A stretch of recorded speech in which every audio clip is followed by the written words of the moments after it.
Karthigai Deepam serial August 17 இன்னைக்கான எபிசோடில் என்ன நடக்கலாம் அப்படிங்கிறத ரிவ்யூவாக பார்த்தலாங்க. இந்த நிலைமைக்கு என்ன ஆளாக்குனது இந்த படுபாவி தான் அத்தை அப்படின்னு சொல்லிட்டு அழுதுட்டுருக்க கரெக்டாக நட்சத்திராவோட அப்பா அம்மாவை நடித்தவங்க வந்து நிற்கிறாங்க. அழாதம்மா, நாங்கள் தான் வந்துட்டோம்ல அப்படின்னு சொல்லிட்டு உள்ளே போய் நின்று கார்த்திகை பார்க்க உடனே கார்த்திக், நட்சத்திரா பாருங்க, ஃபாரின் போன உங்கள் அப்பா அம்மா வந்துட்டாங்க பாருங்க, அவங்க வந்த விஷயம் பெத்த பொண்ணு உங்களுக்கே தெரியல அப்படின்னு கார்த்திக் கலாய்க்க என்ன பண்ணுறதுன்னு தெரியாமல் நட்சத்திரா அப்படியே முழிச்சுட்டு நிற்கிறாங்க. சூப்பர், வசமாக மாட்டிக்கிட்டா பார்த்தியா, என்ன அழகா ட்ராமா பண்ணிட்டு இருந்தா, இப்போ மாட்டிக்கிட்டா அப்படின்னு மீனாட்சி தீபா கிட்ட சொல்லிட்டு இருக்காங்க. அம்மா எங்களை மன்னிச்சிருங்க அப்படின்னு நட்சத்திராவோட அப்பா அம்மாவா நடிச்சவங்க சொல்லவும், அச்சோ எனக்கு தலையே சுத்துது, நீங்கள் என்ன சொல்ல போறீங்க அப்படின்னு சொல்லி கேட்க, நாங்கள் எதுவும் சொல்ல வரலம்மா, உங்ககிட்ட மன்னிப்பு கேட்க தான் வந்திருக்கோம் அப்படின்னு சொல்ல, என்ன மன்னிப்புங்கிறாங்க. அபிராமி, நாங்கள் உங்களுக்கு சம்மந்தியெல்லாம் கிடையாதுமா, நீங்கள் நினைக்கிற மாதிரி நாங்கள் 2 பேரும் ஹஸ்பண்ட் அண்ட் ஒய்ஃப் இல்லை, எனக்கு வேற ஒரு பொண்டாட்டி இருக்கா, இவங்களுக்கு வேற ஒரு ஹஸ்பண்ட் இருக்காங்க, நாங்கள் நட்சத்திரா சொன்னது கேட்டு நடிக்கதாமா வந்தோம் அப்படின்னு அவங்க 2 பேரும் சொல்ல, சி என்ன மனுஷங்க நீங்களா அப்படின்னு அபிராமி கேட்க, என்ன நட்சத்திரா எல்லாரும் வந்ததுக்கு ஒவ்வொரு காரணம் சொன்னீங்க, இப்போ இவங்க வந்ததுக்கு ஏதாவது ஒரு காரணம் சொல்கிறீங்களா, இவ்வளோ நேரம் நீங்கள் பேசுனீங்க ஆனால் நான் எதுவுமே பேசல, உங்களை பேச விட்டு அமைதியாக இருந்தது ஏன்னு தெரியுமா, அதிகமாக நீங்கள் பேச தான் அதிகமாக எக்ஸ்போஸ் ஆவீங்கன்னு எனக்கு தெரியும், பண்ண தப்ப மறைக்க ஆர்கியூ மேலே ஆர்கியூ பண்ணிகிட்டே இருக்கலாம், நீங்கள் எவ்வளோ தான் ஆர்கியூ பண்ணாலும் உண்மையாக மறைக்க முடியாது, உங்களை பேச விட்டாதான் நீங்கள் நிறைய பேசுவீங்க, அப்போ தான் அம்மாவுக்கு உண்மையெல்லாம் புரியும், ஒருவேளை நீங்கள் இவ்வளோ பேசாமல் இருந்து அம்மா கிட்ட மன்னிப்பு கேட்டிருந்தா கூட அம்மா உங்களை பாவம் பார்த்து மன்னிச்சு விட்டுருக்கலாம், ஆனால் நீங்கள் ட்ராமாக்கு மேலே ட்ராமா பண்ணீங்க, இப்போ அம்மாவுக்கு எல்லாம் உண்மையும் தெரிஞ்சிருச்சு, இப்போ புரியுதா நான் ஏன் உங்களை பேச விட்டு அமைதியாக இருந்தேன்னு அப்படின்னு கார்த்திக் சொல்லிட்டு இருக்க. அக்கா இப்போ புரியுதா, கார்த்திக் சார் எது செஞ்சாலும் அதில் ஒரு காரணம் இருக்கும்னு தீபா சொல்ல ஆரம்பிச்சிட்டியா அப்படிங்கிறாங்க மீனாட்சி. நட்சத்திரா, உங்களை பற்றி எனக்கு நல்லா தெரியும், உங்களை பாதுகாத்துக்க நீங்கள் என்னெல்லாம் பண்ணுவீங்கன்னு, அதனால தான் நீங்கள் என்ன பண்ணுவீங்கன்னு கரெக்டாக கெஸ் பண்ணி கதின் மேலே GPS வச்சு அதை ஃபாலோ பண்ணோம், நீங்கள் புத்திசாலியாக இருக்கலாம் ஆனால் எதிர்க்க இருக்கிறவங்க முட்டாள் கிடையாது அப்படின்னு கார்த்தி சொல்லிட்டு இருக்க. ஏ தீபா, நிஜமாவே உன் ஆள் சூப்பர் ஹீரோ தான் தீபா அப்படின்னு மீனாட்சி சொல்லிட்டு இருக்க. அச்சச்சோ, கதை கந்தல் நடக்கிறத பார்த்தா இன்றைக்கே தீபா கையில் அத்தை இந்த வளையல் தூக்கி போட்டு விட்டுருவாங்க போல இருக்கே, எப்படியாவது இந்த தீபாவை இந்த வீட்டை விட்டு அனுப்பிச்சிடணும், இனி இந்த நட்சத்திரா வேலைக்கு ஆக மாட்டா, இந்த தீபா இனிமேல் இந்த வீட்டில் இருக்கக்கூடாது, அதுக்கு என்ன பண்ணணும்னு யோசிக்கலாம் அப்படின்னு சொல்லிட்டு ஐஸ்வர்யா, அத்தை என்ன அத்தை இதெல்லாம் என்ன நடக்குதுங்க, நம்ம வீட்டுக்குள்ளே இப்படி வரிசையாக ஆளுங்க வருதும் ஆளாளுக்கு ஒவ்வொன்று சொல்கிறதும் அவன் வந்து நட்சத்திரா கழுத்தை பிடிச்சு கொல்ல பார்க்குறதும் நல்லாவா இருக்கு, இன்னைக்கு நட்சத்திராக்கு பிறந்தநாள்னு சொல்லி அதை செலிப்ரேட் பண்ணுறதுக்கு வீட்டுக்கு கூப்பிட்டு இப்படி சபையில் வச்சு அசிங்கப்படுத்துறது நல்லாவா இருக்கு, இதெல்லாம் நாகரிகமானவங்க பண்ணுற காரியமாத்த அப்படின்னு ஐஸ்வர்யா கேட்டுட்டு இருக்க.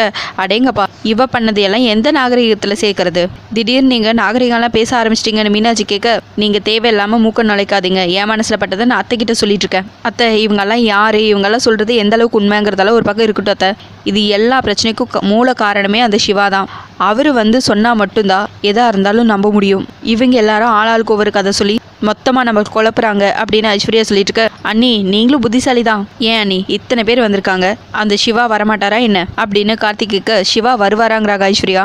நட்சத்திரா பயங்கரமாக ஷாக்காகி நிற்கிறாங்க. சிவான்னு சொல்லி கூப்பிட உடனே சிவா வந்து நிற்கிறாங்க.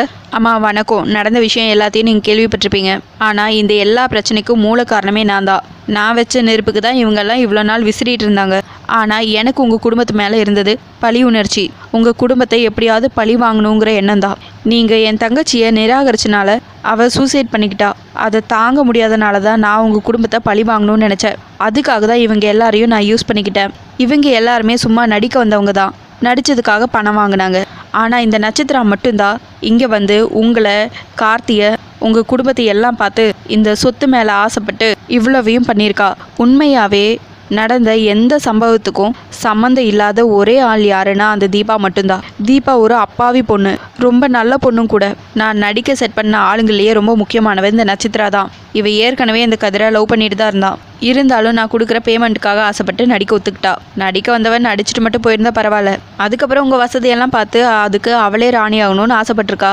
அதுக்காக என்னென்ன காரியங்கள்லாம் பண்ண முடியுமோ அத்தனையும் பண்ணா, ஆடாத ஆட்டமெல்லாம் ஆடி இப்போது இந்த நிலைமைக்கு இங்கே வந்து கொண்டு வந்து நிறுத்தியிருக்கா.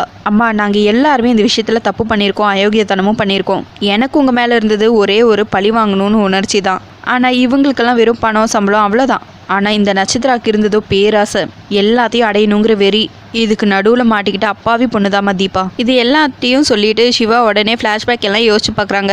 எனக்கு மாப்பிள்ளை பார்த்தது நீங்கள் தான், மேக்கப் போட கூட்டிகிட்டு போனதும் நீங்கள் தான், கொண்டு வந்து விட்டதும் நீங்கள் தான், இப்படி எல்லாத்தையும் செஞ்சுட்டு எதுவுமே தெரியாத மாதிரி நடிக்கிறீங்களே, தயவு செஞ்சு உண்மையை சொல்லுங்கள் சிவா சார் அப்படின்னு சொல்லிட்டு கெஞ்சி இருப்பாங்க தீபா கல்யாணம் முடிச்சதும். ஆனால் அதை எதையுமே கேர் பண்ணிக்காமல் சிவா பாட்டுக்கு அங்கேருந்து கிளம்பியிருப்பாரு. அதையெல்லாம் யோசிச்சு பார்த்து ரொம்பவே ஃபீல் பண்ணுறாங்க சிவா.